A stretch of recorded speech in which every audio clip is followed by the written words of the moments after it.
ආයිබෝන සාදරයෙන් ආදරයෙන් පිළිගන්නවා පෙට්වර් ප්‍රෝ YouTube channel එකෙන් තවත් එක් වීඩියෝ එකකට. ඉතින් ඔන්න අදත් පරිවි ගැන වීඩියෝ එකක් අරන් එන්න හිතුණා. ඉතින් මේ වෙලාවේ ගොඩක් රෑ වෙලා තියෙන්නේ.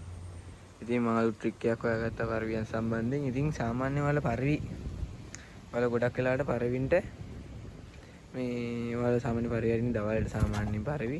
ඔයාලා අරින්නේ දවල්ට සත්තුන්ව. ඒ සාමාන්‍යයෙන් දවල්ට සත්තු අරින්න හින්දා ගොඩක් වෙලාවට සත්තු ගොඩක් යනවා. ඉතින් මම තීරණය කරා සාමාන්‍යයෙන් මගේ දැන් තාම බ්‍රීඩ් කරන සත්තුන් ඉන්නේ පැටවෙද්දි නම් හිම ගන්න.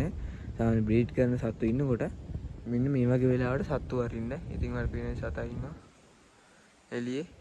ඉතින් මේ සතර නම් කලින් හුරුයි එක. ඉතින් මේ සත්තු ටිකක් ඉන්නවා. ඉතින් මෙයාට එහෙම හුරු කිරීමක් කරලා තියෙනවා. හුරු කිරීමක් කරගෙනත් යනවා තව. ඉතින් මේ සතු අරගෙන මේ සත්තුන්ව වහලට දාලා ඉතින් මේකට ෆ්ලෑෂර් එකක් ඕනේ. මම ෆ්ලෑෂර් එකක් ගහලා තිනවා මෙතනින්. ඊට පස්සේ මෙතන තියෙනවා තව ලයිට් එකක්. මෙතන තව ලයිට් එකක් තියෙනවා. ඒ ලයිට් එකත් තව ටිකකින් දාමු. ඉතින් ඒකට පොඩ්ඩක් එළිය තියෙනවා මේ කෑල්ලට. ඉතින් කුඩුව තුල මම දැනට ටෝච් එකක් ගහලා තියෙන්නේ. මේ ඒකට ලයිට් එකක් දාන්න ඕනේ. ඉතින් මම සත්තු අරින්න තීරණය කරා මෙන්න මේ වෙලාවට. මොකද සත්තු මේ වෙලාවට ඇරියාම ගොඩක් වෙලාවට මම ඉන්න වෙලාවට තමයි මේ සත්තු එහාට මෙහාට යන්නේ. මොකද රෑ ෆ්ලෑෂර් දාලා හොඳට එළිය තියෙනවා. අනික මේ සතුන් හොඳට ඇත දිගෑල ඉන්න බෑ. මේ 9 විතර වෙනකන් ඇරලා තියන්න පුළුවන් කූඩු එයා ළඟම ඉන්නවනේ සාමාන්‍යයෙන්. ඉතින් මම නම් මේ විදිහට කරන්න බලාපොරොත්තු වෙනවා ඉදිරියට මේ සතු ටිකක් ගෑනලා. මොකද සාමාන්‍යයෙන් දවල්ට සත්තු එරියාම අපි මේ සත්තු ආපුවම සත්තු යනවා සත්තු යන්න බලනවා ගොඩක්. ඒකින්ද ඒක කරන ගොඩක් හොඳයි. මේ පැත්තේ ගොඩක් අය ඒක පටන් ගන්න තියෙන්නේ දැන්. ඉතින් ගොඩක් අය ඒක පටන් ගන්න තියෙන්නේ. ඒ කියන්නේ සාමාන්‍ය සත්තු එයාලා පටන් ගන්න තියෙන විදිහට ගත්තොත් එහෙනම් එයාලා කරන්නේ සාමාන්‍ය සත්තු එයාලා ෆ්ලෑෂර් ගහලා එලවනවා සත්තු. ෆ්ලෑෂර් ගහලා සත්තු එලවනවා. සාමාන්‍යයෙන් ෆ්ලෑෂර් ගහලා සත්තු එලවන එක මම මේ වැඩි ඇක්සෙප්ට් කරන්නේ නැහැ. මොකද ඒ කියන්නේ ටයිමින් එක බලාගෙන එලුවොත් මහරය සත්තු එහෙම එලවන්න හොඳ නැහැ. මොකද එයාලගේ ෆ්‍රී ටයිම් එකේ එයාලට නිදහසේ ඉන්න දෙන්න ඕනේ. ඉතින් ඒ කියන්නේ අපි සාමාන්‍යයෙන් දවල්ට එයාලට ෆ්‍රී එකේ ඉන්න දෙනවා. දවල්ට කෑම දෙන්නේ නැහැ දවල්ට. සාමාන්‍ය පොඩ්ඩක් කෑම දීලා වතුර දිගටම දෙන්නේ නැතුව ටිකෙන් ටික කඩින් කඩ වතුර දීලා තියෙන දෙනදී මේ මහරයත් කොටා ගන්නවා කට්ටිය. ඉතින් එහෙම කඩින් කඩ වතුර දීලි වෙරලා ඒ සත්තු ටික බලාගෙන ඉන්නවා. ඉතින් සාමාන්‍ය මේ වෙලාවට ඇරියාම ගොඩක් කූල් සත්තුන්ට අනික මේ බ්‍රීඩ් කරන සත්තුන්ට එහෙම ගොඩක් හොඳයි. මොකද මේ වෙලාව මේ ෆ්ලෑෂර් එක නම් දෙදරනවායි ගණන් ගන්න එපා ඒක.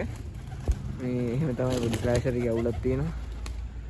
ඉතින් ෆ්ලෑෂර් එක එහෙම වුණාට මෙතන ඉඳගෙන කතා කරමු. අපි මේ සාමාන්‍යයෙන් රැයට සත්තු වලම ගොඩක් වාසිය තියෙන්නේ. ඒක තමයි එකක් තියෙනවා පොඩි අවුලක්. එව නැල්ල වැටෙනවා.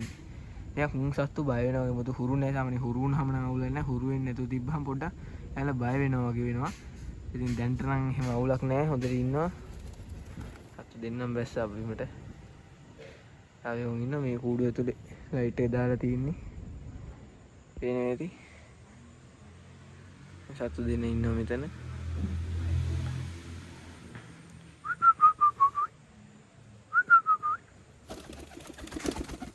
ඉස්සෙනා කූඩුවට උඩ යන්නේ. ඉතින් ඊයේ නම් සත්තුන කූඩුවට ගියේ නෑ. ඒ සත්තු ඊයේ කූඩුවට ගියේ නෑ සත්තු ඔක්කොම එළියේ ඉඳලා මම රෑ ගිහින් අල්ලගත්ත දෙන්නෙක්ව අනිත් දෙන්න අද උදේ තමයි ඇවිල්ලා තිබ්බේ සත්තු දෙන්න.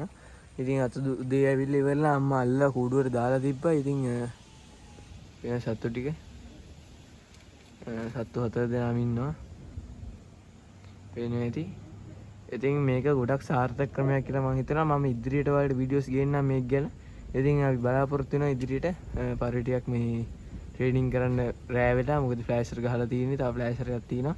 උඩ ඒ ෆ්ලෑෂර් එකත් ගහලා පොඩි ට්‍රේනින් එකක් දෙන්න සත්තුන්ට. ඉතින් ඉදිරියට බලාපොරොත්තු වෙනවා අපිත් එක්ක වැඳින්න කියලා ඉල්ලනවා. එහෙනම් ගිහින් එන්න මේ සතුරු කරන පෙට් වර්ල්ඩ් ප්‍රෝ